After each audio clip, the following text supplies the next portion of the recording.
the podcast, Building a Champions Playground. I'm Sean Sweeney. I'm fortunate enough to be your host today. And I also have an amazing guest joining us today. Mr. Julien Leblanc has been kind enough to come and join us. He is the founder of Blueprint North America and a good friend. And I get the privilege of working with your daughter on the tennis court as well. And so it's been an honor to work with you for the last 10 years, be friends for the last 10 years. It's been awesome, right around that. So thank you for joining us, my friend. And we look better than we ever did, Sean. Yeah, looking younger and younger, my friend. I would love for the audience to get an understanding of who you are. I have a great picture in my mind anyways, but I'd love to get the audience to get an understanding of who you are, your background, where you come from. And I think that will lead to where our conversation is going to go here today. That's a big question, Sean. I just turned 50 and I'm still trying to figure out who I am. But all kidding aside, if I were to boil it down to one word, is confidence. And what I mean by that is I have an obsession, I think a healthy obsession, with trying to help people be confident, not arrogant. And I think from experience, you would know that some people need more confidence. Some it's maintaining confidence. And others, they might have a little too much and you need to bring them back. So basically, I am president, co-founder of a company called Blueprint, and we help people with their business confidence. We help people, whether it's strategy, leadership, coaching, getting to yes, so the selling, negotiating, all the stuff that you and I have to do in our day jobs. Yeah. And this obsession started at a young age. Funny enough, I think all our career paths always take different twists and turns, but I grew up in New Brunswick as a French Acadian. And I was very passionate about tennis like you. After my undergrad, I got to spend a couple of years in Florida working at a world-class academy, the first one called Gary Kessel's. Got a taste of, wow, being around the best is exhilarating. Had some challenges with working visa like most Canadians. Yeah. Had to come back to New Brunswick. And while I was in New Brunswick, there was a job posting for a company with McCain Foods. Okay. And Sean and McCain, in New Brunswick, there's basically two big companies, the Irvings and the McCain. Yeah. And that's where my journey started in consumer packaged goods. Did 15 years for McCain, amazing journey, all kinds of different roles. But it was the last 4 years. Still, McCain, thank you for this, because I can't believe I got paid to do this, is I got to travel the world as the global lead for sales and marketing, training and development. Yeah. So we would hire the best of the best, the McKinseys, the BCGs, the Harvard Negotiation School to help our teams. And what I realize is as much as I like being a player, I like being a coach even more. And interesting parallel from the tennis part, my life just came back full circle. Yeah. So now basically what I get to do is all the things that I loved about tennis, which was helping people actualize their potential, find joy. Growing, growth. Exactly. Yeah. And that's what we do at Blueprint. So in a nutshell, it's all about helping people with their business confidence. I guess you do it on the tennis court and I do it in the boardroom. Yeah. That's wonderful. So maybe let's take this conversation, and you're kind of leading me in a great direction. Let's take this conversation with your expertise, and let's ground it in this confidence. Let's place the emphasis on the confidence for the player, for the parent, anything we can circle confidence into or bring confidence into. And I think it's really important. Let's talk about helping develop confidence in either one of those aspects, player, parents. What are your thoughts there? Well, look, I think this is a conversation that I have on a daily basis. My thinking continues to evolve, as you know, because it's not, I read something the other day, I think you'll like this, Sean, where they looked at how many books on Amazon with the title leadership in it. And it was over 50,000. So basically, if you think of leadership, I like to know why you thought to Google that. Look, this is the stuff you do, Sean. I've got some interesting hobbies. But what was interesting to me is what it basically tells us is leadership is an art, not a science. There's scientific components to it. Yeah. But if there's 50,000 books, that means there's different ways to get there. So let's bring it back to confidence, for instance, because I'm sure there's different doctrines on it. I like to oversimplify it in the spirit of our conversation today, talking about sports, talking about athletes and parents, is maybe let's talk about it in 3 segments. Let's talk about it from an environment standpoint, because I think it starts there. Are you in the right environment to be confident? Yep. Do you have a process that you trust and the people to help you unlock that process?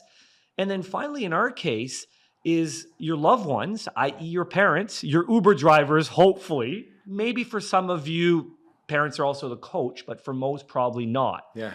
So I'd like to talk about this. Or maybe they are. Or maybe they are. Maybe they are. And I think that's okay if it's understood that the parent's the coach. That's right. But when the line is gray, and I'd like to talk about that, I think we have problems. So let's start with environment, though, because I think you and I, and that's why you are building this amazing, amazing project in Rockland here, east of Ottawa, for my friends that might not know where Rockland is.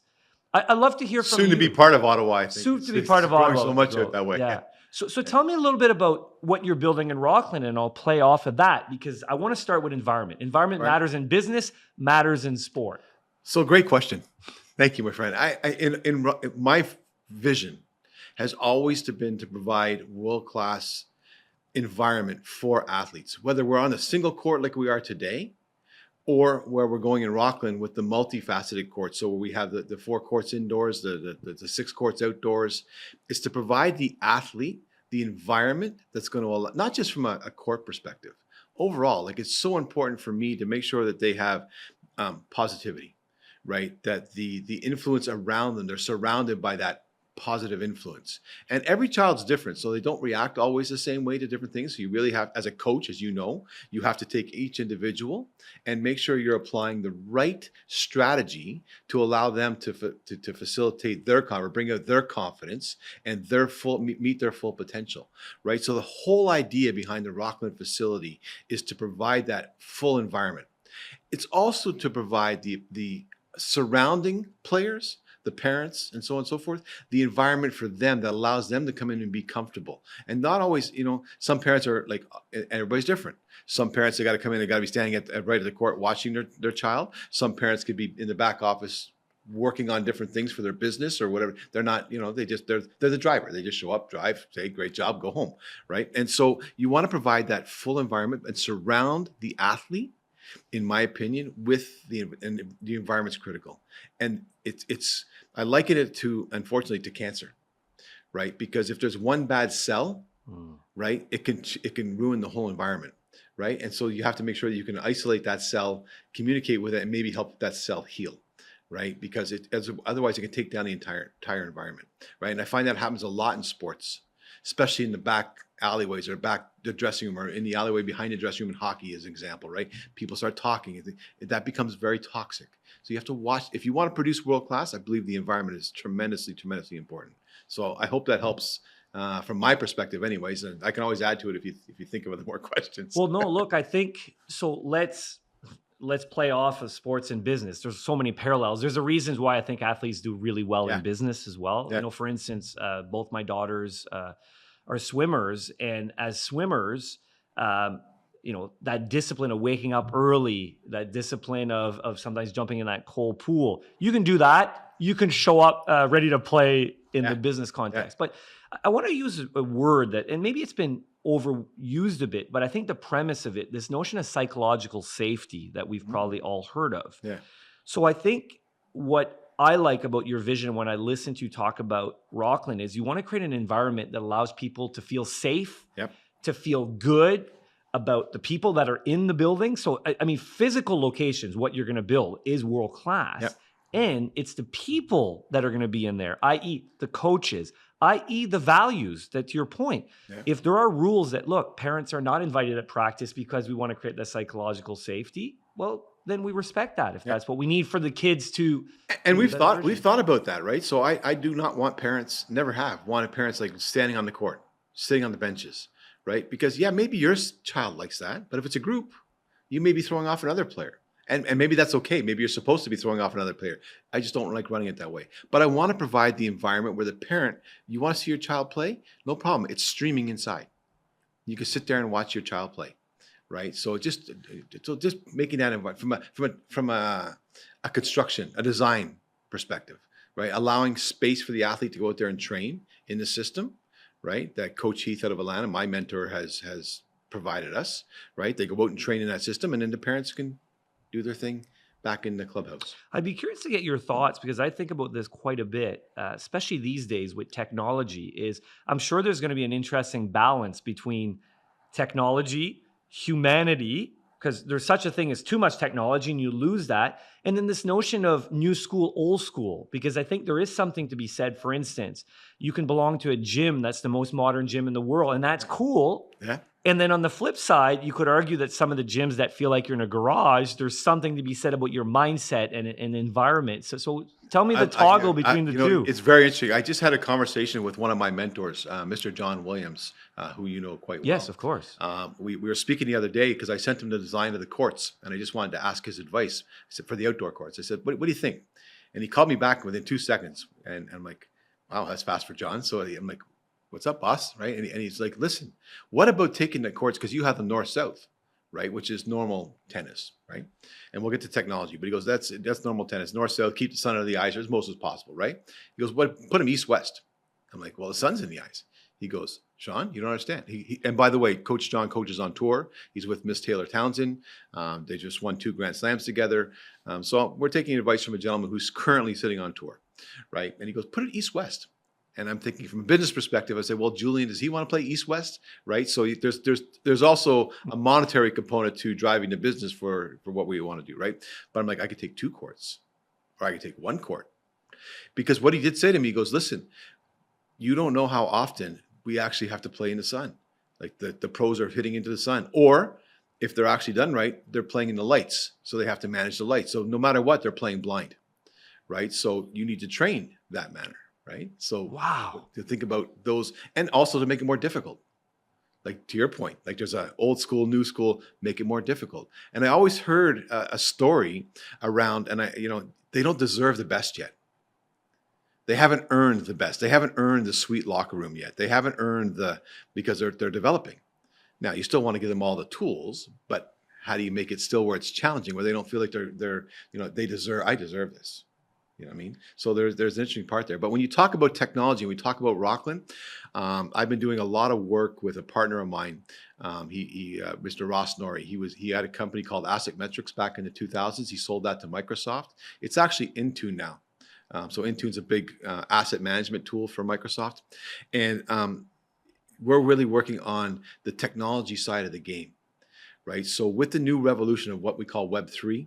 Right, the ability to take the blockchain and all that fun stuff. Right, if we're going there, it's like the horse and buggy to the car in the 2000s. We are going in that direction. When it happens, I don't know, but we want to be prepared for it, and we want to have the courts ready for it. Right, so think about you're at home, Julien, and with VR where it's going, right, we can literally take you and put you inside Federer and have you technically doing the swings at home. That's where technology's going.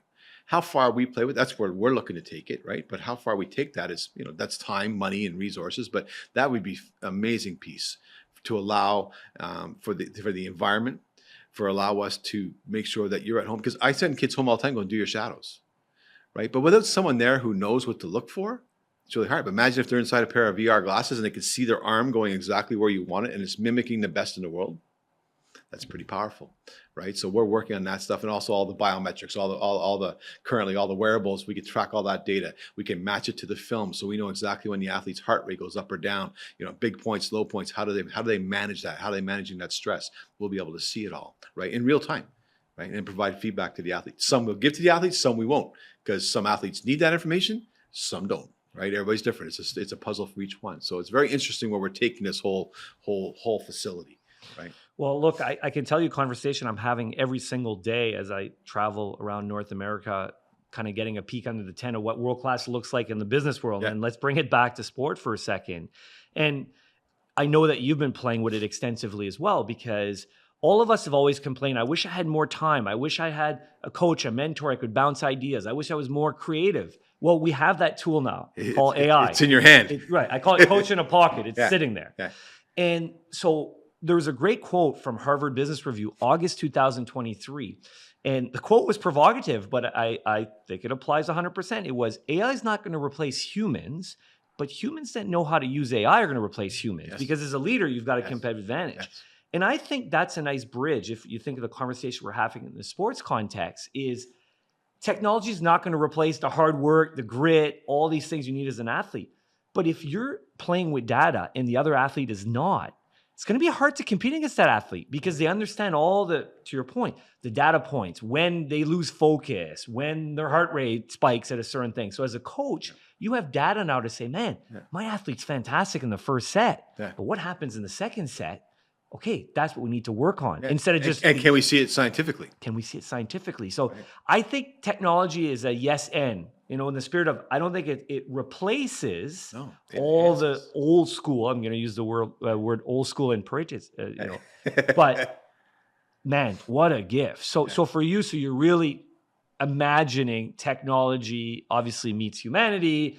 And then I like what John was saying is there are places to create an environment that challenges you, that doesn't make it easy. It's not the country club. Yeah. That's what I experienced in Florida that sometimes I thought was over the top, is it was almost too cushy for the players. Because you've done the circuit, right? You show up in Boca Raton and it's very nice. It's very nice. It's great for us. I mean, I'll take it any day. But for that young kid, he hasn't earned the right yet to almost have those facilities. Yeah. Now it's interesting because we go to another one. And now there's lots I think they can do, right? But it's who am I to say? That's not my role. It's their club. But we go to another club when we go down to Boca Raton, as you say, and it's not the glamour one. It's a bunch of courts out in a behind a complex, behind apartments. They do a great job. Right. But it's really the kids, the environment, the kids are pushing each other. And where the pecking order is. If you're on court 16, you're the bottom of the barrel. Right. And that's not a bad thing. You could be younger, it could be whatever. But your goal is you're looking up those courts. Right. So it's they're looking for a push. Right. And I always liken it to other academies, even the beautiful ones now. Right. There's that top court that's you're funding. Right, and everybody else on the next courts, right? It's that push. How do I, on those top courts, there's 4 to 8 kids, let's say, right? And they're meant to be pushed against each other. They have great coaching too, don't get me wrong, right? But they're out there, but they're meant to push each other, and one's going to pop, maybe 2, right? It puts like the boiler room, pushing, pop, right? Same idea, right? But how do you take that and systematize it? Like we want to take the system and say, okay, I don't care who you are. If you follow this system, you're going to reach your potential. I can't promise anybody winning Grand Slams. That's not my role. But I can promise people if I put you into a system, we know it. We've seen it happen over and over again. If the child follows the system, they will reach their maximum potential, period. But if they deviate from the system, there's not much we can do there. I mean, if they don't want to do the work on the outside or do the gym work or do... Actually, that's probably let's talk about system. So you're using the word system. I'll use the word process. Trust the system. Trust the process. How we met is interesting because obviously I'd been in tennis, and my wife, actually Bridget, is the person that you met the first time with Naomi, my oldest. And I remember Bridget coming back and saying, "Julien, we found Naomi's tennis coach. You're going to love this person." I love Bridget. You got to love it. But she said, "You're going to love this person." Yeah. And what you're going to love, though, is he actually has a philosophy and a system. Yeah. And with all due respect, there's a lot of people there that are teaching tennis and they're doing it for the right reason, joy in their heart. Yeah. And it's volume and it's not systemized. It's not, to your point, you can't take 10 kids and say, let's create a system. And of course, people are going to find their own style, their own uniqueness. That's right. Yeah. Freedom within a framework, I think I would call it. Because if I look at all your kids. Yeah, exactly. But you're going to get lucky. Whereas we know if you do it, it's not luck.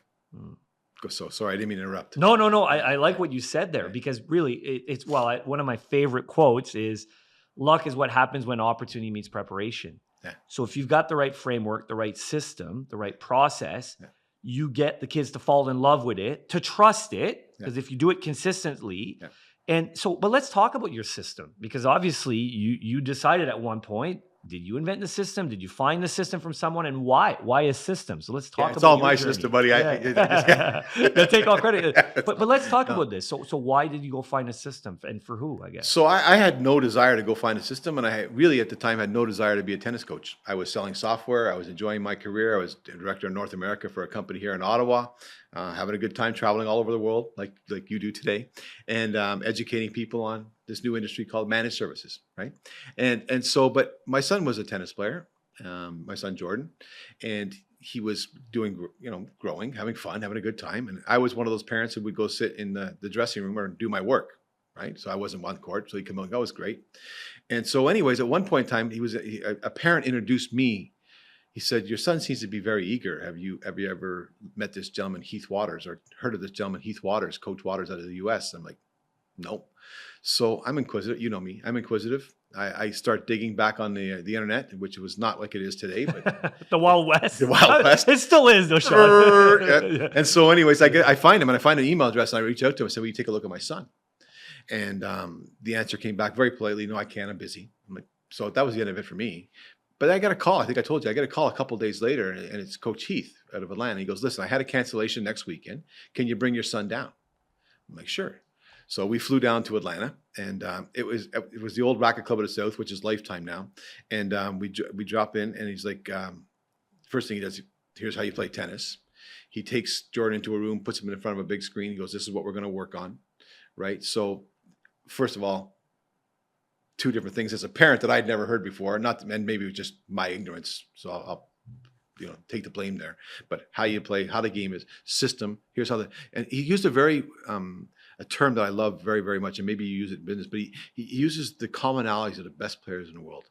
So in our system, we use the commonalities of the best players in the world. They all bring different things to the table. As a business leader, you bring different things to the table, but there's commonalities that intertwine in what we do in life, I think, for the best, and maybe even for the not best, right? And so I was very impressed out of the gate. I won't go into the rest of the story because it'd take too long, but that's where it started. And then as we got to talking, it became very clear that what he was doing was systematized. And he'd done it from what I was very impressed with from the junior level. So at the time, right, when he was coaching, I think I can't remember how many locations he had, but they developed 30 different gold ball champions, national champions in the U.S. Wow. 30 different ones, right? So that's at the junior level. Then he's also been successful on tour. Today, I think he still has somewhere around 95 singles titles on tour with his players. At one point in mind, he had the number one returner statistically in the world. His wife was 33 in the world, Miss Lee Waters. So they've done an amazing job. And what that said to me is he could do it from beginning to the end. It wasn't like someone showed up polished with him, right? Like the pro shows up polished. No, he'd also done it with the juniors. So whatever he was doing was systematized. And that's the system we're bringing to Rockland. So I won't go into this, but it's going to be unbelievable. So That's where it started, my friend. I'm going to give you a soundbite that I think as you're going to create principles for the coaches, because obviously we talked about environment and the things that we believe in matter in terms of philosophy, especially in what you're building there at Score Tennis. I like this notion called common when possible, customized when it counts. So if you think about it, there's probably 80% common for all our athletes that are there that are battle tested. And then you allow customization if, I don't know, someone's shoulder might be able to do something different than the other one. Okay, the serve might look a little different, or someone's dealt with an injury. Or they all bring something different. So it's working with inside the framework. I've seen tennis players do some really weird things on court, but then when you actually break it down in video, they're still hitting the commonalities, right? They're hitting those reference points. We call them reference points, right? Through a technical aspect that just, they're there. So, well, the example I love to use, so I love to dabble in golf. I'm not a great golfer, but one of my friends played pro golf and Coach John Haim. And I love what John would share with me, where if you looked at, there was a gentleman, and whether you play golf or not, there was a gentleman by the name of Jim Furyk, and his golf swing is he probably did everything you shouldn't do before you hit the ball. But what mattered is that impact, the club head was square, which is all that matters. So even though he was doing this wonky swing, it's where he got it. Now, 99% of humans would try that. They couldn't get the club. And I'm sure you've seen that in tennis as well, where you're like, wow, that's a unique hitch. But at the point of contact, everything is exactly according to the system, and that's why it can work. Yeah, and as a coach, like I was listening to not Brad Gilbert, his Australian buddy. The name forgives me. Oh, Darren Cahill. Yes, there you go. Darren Cahill. And so it was an interesting conversation, and he was saying that, you know what, if you run into a coach, and this is how I also, when you talk about the environment, how we hire, how we're going to be hiring, right? Every coach brings something different to the table.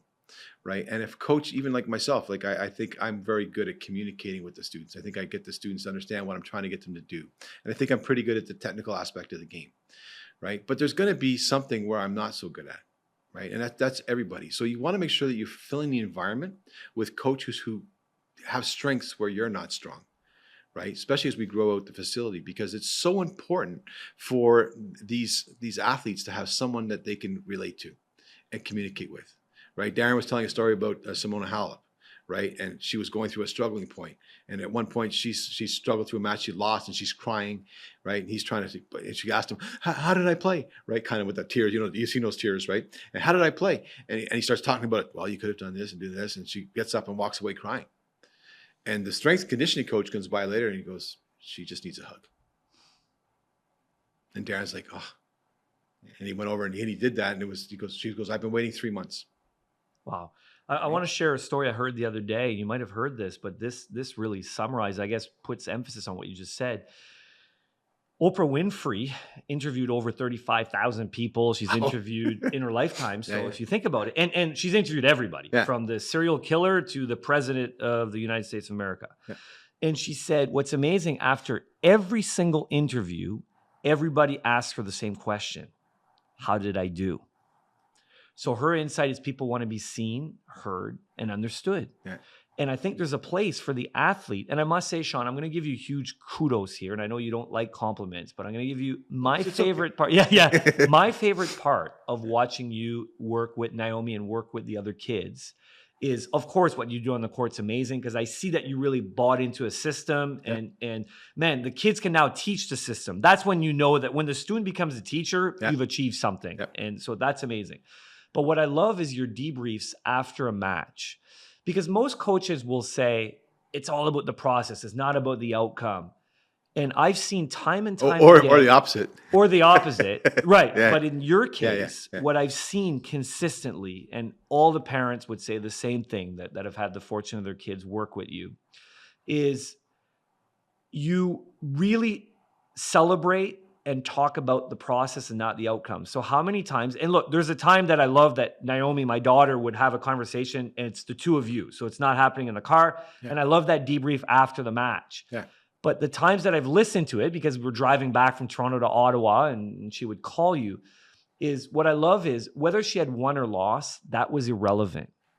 And you really did a good job not getting too excited for her either way, but it was all about, if Naomi would say, man, today the serve felt good, I could pick my spots. Wow, you should be so happy about that. Or let's talk about what made you proud about that. But it was never, oh, you just happened to win or beat a top kid or lose to. And a lot of people talk a good game around that, but they don't do that. And you are consistent with that. It's amazing, Sean, honestly. It's a system. Yeah. Right? So there's 3 questions that we ask every single time. And I try and, because it's junior tennis here in Canada, and I can't be with the kids every time they go to a tournament. So I try and train the parents on the 3 questions, right? Because it's so, we talk about that safe space in the car. We might talk about it a little bit deeper, but I want to talk about that. Okay. But it's so important, right? And so even as the coach, I need to protect their psychological barrier, because I know how, especially if they've lost, I know how I've lost. I hate it. I hate losing, right? I love winning, hate losing, kind of perfect athlete. Right? But at the end of the day, I got to protect them. I need to get them to the right space. So one of the things that we have to do all the time is say, listen, what did you like? First question I ask, what did you like best? And then I have to wait, because they may go through, my racket sucked, the weather was terrible, all the negative stuff. I'm like, no. What did you like best? Let's get that positive out there. Right? And then I want to take them to where, now let's think about, what can we do? So the next question is always, hey, listen, if you and I can go practice right now, what would we want to go work on? Right? So that's powerful. Like, to me, that's powerful. Now they're starting to think about, okay, I could go improve this. Or that short ball, I can go work on my short, whatever it is, right? And the third question is, hey, listen, if it was all there today, if everything could be possible, what would that look like? Right? And then they can tell me a story about what the future is going to be. And what I like about that is the consistency, because then it also trains the kid once they've decompressed, and you always give them time to decompress. Everybody's different. Everybody's different. So I found some kids that did decompression. Some kids want to come right over, go, win or lose. They want to do the same, right? And they may be different if they win or lose. So it's like, you'll always see like parents look at me, like, go. No, when the athlete is ready, that athlete will come to me, right? Unless I need something to say, right? But I always wait for the child. The child comes to me. Hey, coach. And then we have the conversation. I like to, since I'm in the confidence business, and you are in many ways as well. I mean, obviously, athletes. Now, we can have a whole other conversation, because you mentioned John Williams. John and I have great conversations around what does it take to be confident. And he would say you need to have clarity up front. Yeah. That's what the system does. Yes. It gives you clarity. And if you work it time and time again. Now, one of the things, maybe a final thought on the system or process, because I think we're using the word interchangeably. Yeah, I think so. Yeah. If the athlete, so for instance, I would argue, so I played at a pretty good level as a junior. I look at my daughter, Naomi, playing at a good level. She has more of a game plan out there because of how you work with them. So when she hits a serve and a ball comes a certain place, okay, here's where I should go. Or you do a lot of patterns. Yeah. And I never had that, to be honest. I would scratch, and then when it would get a bit tight, suddenly you're second guessing yourself. So just quickly tell me a bit about, obviously without, because that could be an hour in itself, the secret sauce of the system. But what is it that you're trying to do with the athletes in practice so that the system then ports itself into, pressure? Because obviously that's when you get tested when you play. I think you might like what this word, mastery. So in practice, we are looking to master the winningest patterns on tour. And it's not what Coach Sean Sweeney thinks. It doesn't matter. We had this conversation with the kids the other day. It doesn't matter what I think is right or wrong. It's what are the best players in the world doing? And that's what we're going to sit down and work on day in and day out. And you could talk about this maybe from a business perspective as well, but it takes that discipline, and sometimes it's mundane, right? Over and over again. But if you can do the basics, and listen, the Djokovic's and the Nadals and the Alcarazes and the Sinners are doing the same thing pretty much over and over. If you really watch, yes, there's some different, but it's two or three specific 4 targets. We break down. I'll give you a great example of what I think. We were down in Florida, and I don't know if you know this or not, but the second serve statistically is more to the body than out wide, or so on and so forth, even on the ad side. And this is not what I think. I mean, I work with a great company out of the U.S. When I want film, I go down, I get their film called VS Sports. Okay. Warren Petrolis, who has introduced me to Dartfish, right? So I get all his, Dartfish is a video analysis system. I get all his information statistically, and now it's all digitalized, right? So I can go second serve, boom, it comes up, like your IBM stat tracker, comes right up on my board. So it's not what I think, right? And we had a great conversation the other day about, to a point, and I'm not bashing anybody, I won't give names, but we're down in Florida, we're coaching, my students playing with their kids, right? Coach comes off the court, talks to my parent, right? And they're talking about second serves, how it wasn't going out wide, and I'm like, I'm biting my tongue, right? And I'm like, because she's actually doing, because we've trained her to move it to the body. Now, do you hit out wide once in a while? Of course, especially on the ad side. If you got a good kick serve, get that kick out there, get it wide, mix it up. But the pros are hitting it to the body most of the time. So again, to your point, we're systematizing, and it's not what I think. It's talk about environment or process or system. It is what the commonalities of the best players in the world, the commonalities of the best leaders in the world. What did they do? Why is there 50,000 books? Right? I don't know, because there's probably some commonalities that some could just write one book. But again, 50,000 different learners.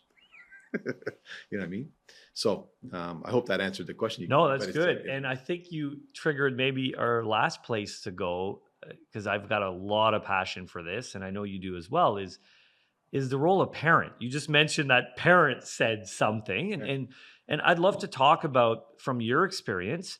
Now, you've also worn both hats with your son, Jordan, where you actually were the coach and you were the parent. Yep. But for the most part, including myself, I'm a parent, even though I used to coach tennis, which means I am not Naomi's tennis coach. Yeah. I am her dad. Yeah. So what's the role of the parent in this environment that you're going to create in Rockland? And obviously, as we tour with our kids and we try to help them become the best version of themselves, whatever that means, or just fall in love with tennis. Because a lot of kids, if we give them the joy of tennis and they're still playing in their 80s, that to me is a massive success, is it not? Yeah, absolutely. The role of the parent, to me, is to be the support system, right? And I'd love to hear your thoughts too, but it's to be that support system, because I, as the coach, need to be the one, or who's ever coaching it with me, have to be the ones to communicate the technical, the tactical, the mental things on the court. Like that's our role. That's what you pay us for, right? And our role is to help that athlete become the best person on that court possible, right? The parent, that child is going to hit rough times. They're going to lose when they think they're going to have a bad game. Whatever the case may be.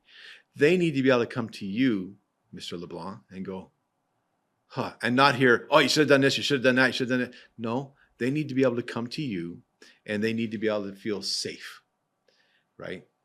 And let them talk. And one of the things that I'd also recommend to parents is to, like, kind of what I do. Let the child come to you. If they want to talk about tennis, then talk about tennis. That's okay, because they've asked your permission. They've come to you and said, hey, I want to talk about tennis. But if they don't want to talk about tennis, leave it alone. So to me, it's a tough job being a parent, because you want the best for your child. You're going to go after it, right? And we hear the success stories of the parent who's been pushy, and the child becomes number one in the NHL, right? And I'm sorry if I don't mean to interrupt it, but you know what I mean? We've heard that story, and we've heard it work in tennis. Push.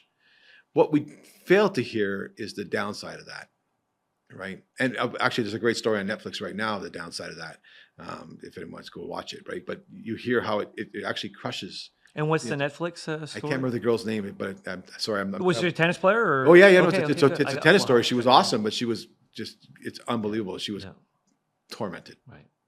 Right. And so there's the negative side of what that does. And I'm not saying my parents are like that, or anybody's parents are like that, but we want to control that environment. We want to control the safe space, and we want the parent to play the role, because it's tremendously important. I need that. The student, need that role to be played in the right manner. Otherwise, the student's fighting it, I'm fighting it. And I say I mean the academy, like we're fighting it on court, because we're dealing now with two stories. My so-and-so said I should be doing this when we're teaching this, and so-and-so may or may not know what we're teaching. We may have a student, I remember my son, and this is all credits to a gentleman here at Carleton University, Tony Milo. He had my son serve kick serves for 3 months. Didn't matter, win or lose. Son's got a pretty good kick serve, right? And so it's not my job to say, oh, no, he's going to lose. No. Good job, son. Did you try? Yep. Well, I like the word support. That's the word I'd like to play off of, because I think this is where I've developed passion, kind of, and as well, as much as I read about this, as much as I'm passionate about it, I probably fail miserably every day. It's very hard to be a parent, to separate sometimes emotions, because to your point, you're there with them, you're vested. Anyways, but I think the best advice I ever got, and it's someone sent me a video at one point. I'm sure you've seen it. And if people haven't, they absolutely just go down the rabbit hole and say, I love watching you play. There's a whole movement around this, Sean, which is basically, that's what we should tell our kids after they've played. I love watching you try to figure things out today. I love watching you compete. I love watching you be gritty. I love watching you just play. Probably, actually, I love watching you play is better than I love watching you be gritty, because now you're starting to attribute certain aspects to what you, or attributes. And it's hard to do. And I'll tell you, there was some research that's been done. Well, there's been multiple researches on this, which is the thing that ruins it for athletes most times is the drive home after the event. Because think about this. So I remember seeing a visual, and it's one of the visuals that I think about a lot. When I go into the car, I'm like, don't be that guy, Julien. And it was very simple. Is you see a parent, you see the mirror, and you see the parent looking, and you see the small little kid in the back kind of hiding, because they know they have zero control. Think about it. The parent's driving. And what's the parent going to do? And what's amazing is, even though you mentioned the 3 questions we should be asking, that kid just finished playing. They might want an hour to decompress. And so here's how we do it as parents, to say, well, I did it the right way. So tell me one thing you did well, right? And the kid knows exactly you're setting the whole thing's going. Exactly. So I think as parents is really understanding the power of words. I love watching you play. The kid will come to you. And sometimes what's interesting, I look at Rowan after a swim meet. Sometimes she wants to tell me every single detail. And others, it'll be at the end of the day, she wants to talk about it. But if I can just be disciplined enough to allow her to come on her terms, because it is her journey. I'm just there to support the journey. I've had my athletic journey. I think sometimes, and call yourself out as a parent if you're this person, because you're doing more harm than good, it is your kid's journey. You are just fortunate to be there, to be with other parents, to celebrate the highs and lows, to help them figure things out. You're the inner game of tennis. You're the inner game of tennis, which is a book that Julien recommends all the time. You know, Sean, it's the book that I've gifted the most in my lifetime. And funny enough, I've gifted it to most people that never played tennis. It's a great book. It's a great book. I mean, look, someone said the other day, Julien, why do you gift it? Well, look, if we could be present when we do something, and in the space, without ruining inner game of tennis, just get that feeling of hitting a tennis ball. having cues that that you're fully there and at your best, how are you not going to be joyful? Notice I'm not saying because there's no guarantee in the result. Yeah. But at the end of the match, you'll say, wow, that was a great feeling out there. Yeah. So replace the tennis ball with software. It's the same principle applied. And even if it wasn't a great feeling, let's say they were struggling. Well, they're starting to let's find solutions, right? So as a parent sitting in the car, playing the inner game of tennis in your head, you're just guiding. I'll tell you where I think I'm quite proud as a parent is because I've put in the work and I'm constantly reading the stuff. And I love asking other parents that I think have been successful at managing the journey between the athlete and the sport is the words that we use matter. They matter. You use the wrong word. That's the thing you've introduced now with your kid. For instance, I love the quote from Billie Jean King, pressure's a privilege. Mm-hmm. So if your kid is feeling, oh, wow, there's a lot of pressure. I got to win because I beat the kid. Hey, look, first of all, that's you deciding that. But the system should allow you to feel confident. I'll use the word confidence again. And it is a privilege. You get to play in a final because you've worked so hard. So pressure's a privilege. I don't know. One of my daughters is nervous. And I'll say, you mean you're excited, right? Yeah. I'm sure you've seen that talk from Simon Sinek where I love it. After the London Olympics, I think you'll love this, people.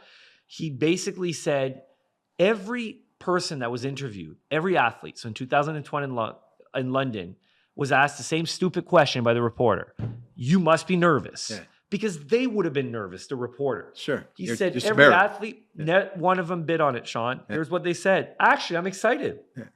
I've envisioned this my whole life. I've worked my process with my coach. Yeah. I've been in the right environment many, many times that actually I think I can go PB today. Yeah. Or I can get a club record. Yeah. And what's amazing, powerful. But what Simon said next, and this is where I always remind myself that words matter. He said, you know what's funny? Being excited or nervous, it's the same biological feeling. It's the same thing. Sweaty palms, heart rate. Yeah. So I will joke with Naomi and Rowan when they say, oh, I'm nervous. Yeah. I say, you're excited. Because excitement, you open up, you go after it. Yeah. Nervousness, you come back. Down. I had a fridge slow down your swing. Exactly. Bridget had a great t-shirt. Sometimes you win, sometimes you learn. Yeah. So I think all these things as parents is, did we create safe space in the car? Because that has to be sacred for the athlete. Yeah. Did we allow the coach to be the coach? Yeah. Because if I give Naomi advice, it could be conflicting with what you're working on now. And suddenly she's getting two messages plus whatever she's feeling. Yep. Poor kid. And again, most times it's the parent's opinion. It's the parent's opinion. Yeah. But even if the parent, so let's say the parent had played pro tennis. So let's go to the extreme. Oh, that may be a slightly different story. It could be. Could be. And it could be very dangerous. Yeah. So the perfect example is Peyton Manning. Yeah. I remember Peyton talking about his dad because they said, hey, your dad, Archie, played pro. Yeah. How did he parent? And I've heard Archie Manning talk about this too. Peyton Manning obviously won Super Bowl, and his brother Eli Manning won Super Bowls. They both won, I think, two Super Bowls each. Yeah. So funny enough, both successful in their own ways. If you were to define kind of Super Bowl as a barometer, as a pinnacle, yeah. Okay. But you know what's amazing is Archie basically told the kids, "I will throw the ball with you anytime you want me to throw the ball with you. Yeah. I will never ask you to go throw the ball. That's on your terms." And you know what's amazing? He said, Peyton Manning drove me nuts because it was 8 hours a day and he wanted all the technical advice. Yeah. Yeah. Eli, he goes, I don't remember throwing the ball with him. Yeah. Eli wanted to throw with his friends, wanted a different opinion. And you know what's amazing? They were both different athletes. They both got results. Yeah. I'm using the word result. But we go back full circle to the beginning. Every athlete's different. Every athlete's different. Right? So you look at Andre Agassi, who needed to know everything. Right? If I serve out wide, is he going to slice the return back? Is he going to block the return back? What's he going to, if he's going to cut off the ball here, is he going to do? He wanted to know everything. But he was also professional enough, Brad was saying that, listen, in the match, if advice I gave him based on what film I studied from the opponent, if it was changed, Agassi wouldn't blame anybody. He'd be very professional. He would adapt. But he needed to know. But if you think of, so I want to come back to the parent that played pro tennis, or the parent that studies all the YouTube videos because they love the game so much. Yeah. This is where I think you can actually harm your kid. And I've seen this. I saw it in Florida all the time so for instance, Sean, if you're one of my daughter's coaches, you're working on stuff. Did I get fired? Well, Rowan would have loved, maybe you could be a swimming coach as well, Sean. Maybe, absolutely. Yeah. No, process in many ways, and mindset's mindset. Right. But what I love about the losing my train of thought here. We're talking about the pro athlete coach. The pro athlete coach. Thank you. The pro coach. Yeah. Right. But if the kid is now working with something with you and the parent doesn't know that, they might offer information or data that confuses things.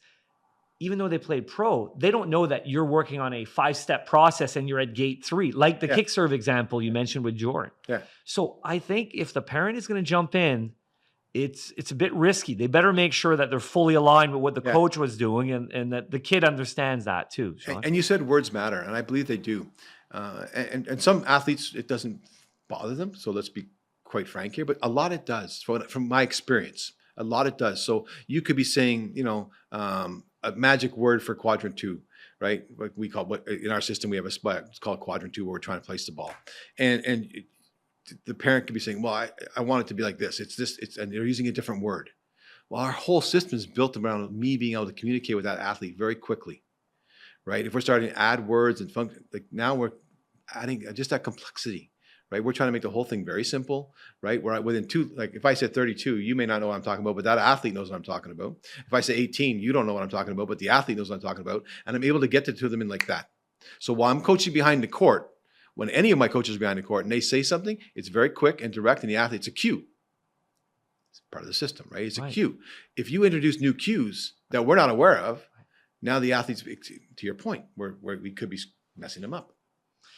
Wow, what a great conversation. I love this notion that, obviously, as I was preparing for this conversation with you, I probably had more questions. You had more questions for me. I was trying. No, but isn't this what it's all about? Yeah. Is learning from each other, and because you're also in the business world, you build that bridge constantly. But as I was listening to you, if I were to look at my friends that might not play tennis, that might be interested in what we're doing, did you create the environment and the conditions for your teams to thrive in the business context? That's what we're doing in Rockland. That's what you're doing. Yeah. Secondly, do you have a process that your team can trust because it's battle tested? You've got data to prove that if you work this over time, because consistency over motivation, it will yield results. I love that, consistency over motivation. But isn't right? Because just keep putting in the time. It's the 10,000 hour rule of deliberate practice, of course. Yeah. You got to be doing the right thing. Yeah. So let's assume you've got the process in the system, which you've seeked out, you've worked, you've seen it yield results. And more importantly, your coach, your gurus, the Johns and the Heat Waters of the world, they've had success with it. Yeah. And then finally... And no, we continue to learn. Right. And we continue to learn. And they are growth mindset. Like I agree that every conversation I've had with Heath, he's so curious still to this day, yet, he's proven the results. And John Williams, to your point, here's Taylor winning, doubles, Australia and Wimbledon. And hey, John, what's keeping you up at night? And it's like, oh, there's got to be a better way. And he's still tweaking it. He's like a mad scientist. And I love it. Within the confines of a framework, though, because you can't always be all over the place. Yeah, exactly. And I love that we finished our conversation with parent, because in the business context, replace parent with cross-collaboration, with are you making the people around you better? Right? The boss, right? Yeah. Like I always challenge any leader. Yeah. It's one thing for you to be a good leader, but the people around you, are you helping them be better leaders? Yeah. Whether they report into you or not. Yeah. So environment, process. In our case, we talked about parenting. In your case, business leaders, replace that with, colleagues. Right? Colleagues, boss, whatever. Yeah, your people around you. Yeah, exactly. So since we kind of reverse interviews, I want to finish here. I'd love to get your thoughts. If you had to oversimplify, given that I'm in the confidence business, and I'll offer my final thought as well. What does it take for an athlete to be confident? So you've seen athletes be overconfident. Did you say oversimplify this? Yeah, try to yeah, exactly. Best attempt. Confidence. What does it take for an athlete to be confident? Yes. That's a great question, and not one I can easily answer. I think for the athlete to be truly confident, they need to walk into that environment and understand what's expected of them and what they can accomplish during that particular session, right? Because that's two different things, right? There's an expectation set by me in the practice, what we're trying to accomplish, and then we may not achieve it, but I still have to maintain or provide that room for that athlete to grow, but yet still gain confidence, right? So to me, and I want to hear your answer on this, by the way, but to me, it's just really providing the system that will allow that to your point, mundane tasks done over and over again will create confidence, right? So as they're able to do that, and I'll give you a great story. We take a 6-year-old, right? It could be hitting the ball on the strings, and they do it 10 times, and the coaches are very excited about the 10 times, right? That provides confidence to that athlete. We get to a top U16 player, national level player, right? Well, I'm not expecting the ball to just hit the strings, but they could be struggling. So we can go back to just hit 4 or 5 great forehands cross court, and that will drive the confidence for them to feel it again, right? So again, it's not easy to say what's going to provide, but it's providing, to my initial point, is just, hey, listen, allow them to succeed. Allow them the opportunity to succeed. Allow them the opportunity to succeed, because you're right. The success will appear when it's ready. It's ready. When it's ready. But if you force it and it's not theirs, it's your success as the parent or as the coach, and that's not sustainable ultimately. And we have to go back quite often, right? So if I'm trying to build confidence in the athlete, right? And we're trying to do 15-minute drill, and we have a drill where you have to go 15 minutes in a row without missing. Okay, that's not easy. And as they get older, it's to a harder. So when they fail at that, that's okay. We don't change the drill. We just may provide them the opportunity to, if they do miss, okay, no problem. We're not going to get mad at them. We're not going to get excited. They may have to do burpee or something. It doesn't matter. But we're just giving them the environment where it's okay. That also will foster confidence. It's okay. We've allowed you the opportunity to grow, and it's okay if you fail, because we want that failure, because we know over time, no longer be a failure. So I hope that answers your question. I don't know if I'm that's great. There, well, I'll tell you, I think, and I'm making this up on the spot, so I'm going to evolve my thinking on confidence based on a few things you said. But if I were to wrap it up, I'm big on acronyms as a consultant. You want to try to keep things memorable. So we're all familiar with the 4 Ps of marketing. And if you're not, you can Google that. What are the 4 Ps of marketing? I'll call this the 4 Ps of confidence. Okay. I knew you'd have an answer. Well, look, I've been thinking about this. This is what I was thinking about at 3 a.m, knowing that I had a conversation with you this morning. But I've evolved it a little bit based on today. So I think it all starts with purpose. Why are you playing tennis? What are you trying to achieve? So John Williams, I'll give you clarity. But in this case, C doesn't work in my model here. So I'll use the word purpose. Once you understand the purpose of what is the athlete trying to do and what's the goal, and it's crystal clear why we're playing tennis and why we're training, do you have a process you trust? You use the word system today, so let's call it process. Okay. Process.